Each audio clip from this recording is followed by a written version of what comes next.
Let's talk about finding your dreams, interests, passions, and curiosity. Here's a simple step-by-step guide. But first, before you dive into finding what you want to do, there's one thing you absolutely must do. Stop doing what you don't want to do. Let go of unpleasant tasks and sources of pain as much as possible. This is incredibly important. Why?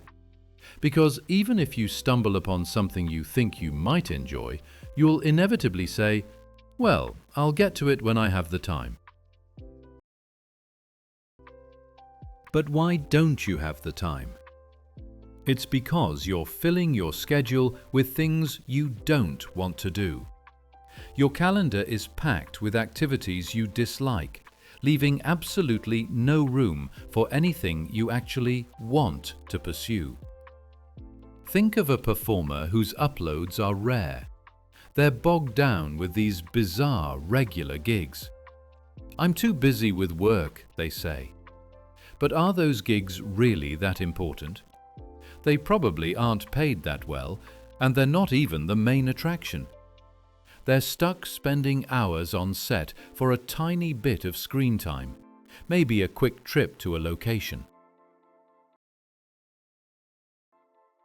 All that effort for maybe 10 minutes of being seen. And then YouTube recordings, that takes 3 to 4 hours. Filming on location is tough.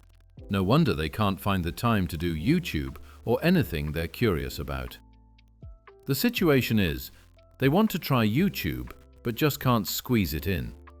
And that is because they haven't let go of things they dislike. You have to liberate yourself from those burdens. There will always be people who tell you not to speak badly of certain things, but ignore them. It's your life. If you can't let go, you'll never break free. It's okay to move on. People forget about you anyway, so say what you need to say and let things go. Get rid of what you don't like, what you're not good at, to escape the trap of, "I'll do it when I have time." The biggest problem is having your time consumed by things you dislike, preventing you from doing what you truly want. You have to eliminate that. "But I have to do it because it's my job." Okay, let's move on to point number 2. Abandon your sense of obligation. Those who suffer from the sense of obligation syndrome are often incredibly earnest people. They follow their parents' instructions, obey their teachers, adhere to the rules, and even go above and beyond what's expected. They think, "I have to work hard because I made a promise," or "I can't let people down, so I have to try my best." So don't be too serious. If you don't want to go to work, take a day off. I even skipped most of my classes at comedy school. I'm so sorry, teachers. I never attended their classes. I never attended comedy training. I skipped work all the time. You wouldn't guess it, looking at me in this suit. A total slacker.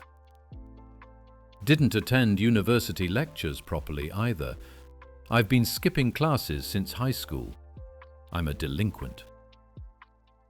I was a terrible student. I skipped classes, skipped work on television, everything. People are too serious. They feel too obligated. Teachers have their jobs and bosses have theirs. Everyone's focused on themselves. That's why the teachers didn't get angry with me. Why would they? It's better to be a truant who succeeds and befriends you than a diligent student who doesn't make it. The teachers always showed up to all the performances, but quit right after. So don't worry about quitting. Don't worry about what anyone says. Abandon your sense of obligation. Now, finally, We've removed the obstacles. Are you ready? Stop wasting time on things you dislike and things you're bad at. Let go of your sense of obligation, decide to quit, and reduce your commitments. Then what? Listen to your feelings.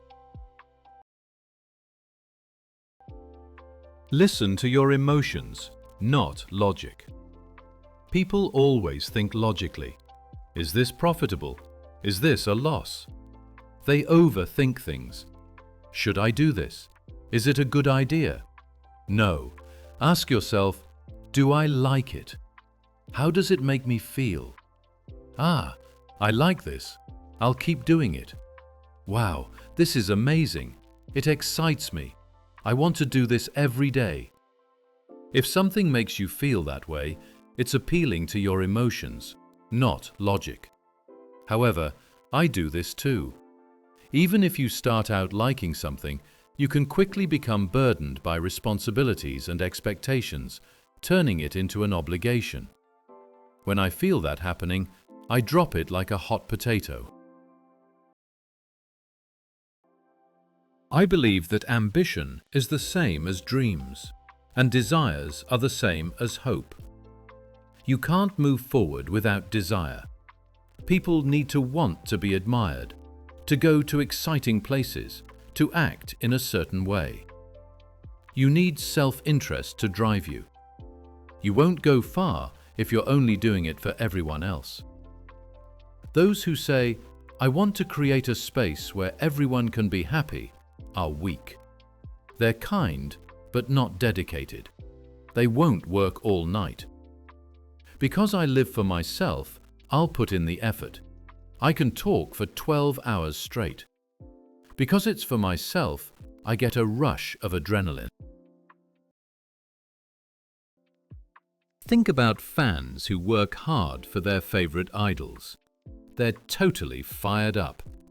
They'll line up the day before a concert, create elaborate presentations about their idol's virtues, all without being asked. They put together detailed collections of information, even going back to blog posts from 7 years ago. The idol probably doesn't even remember what they said 7 years ago.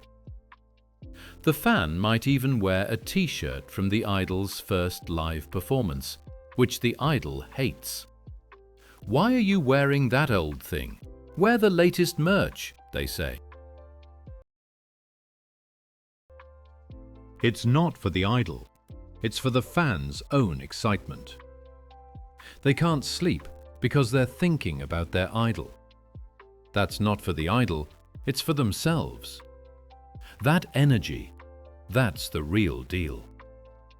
Empty dreams don't last. Unleash your true feelings. Notice your emotions and then amplify them.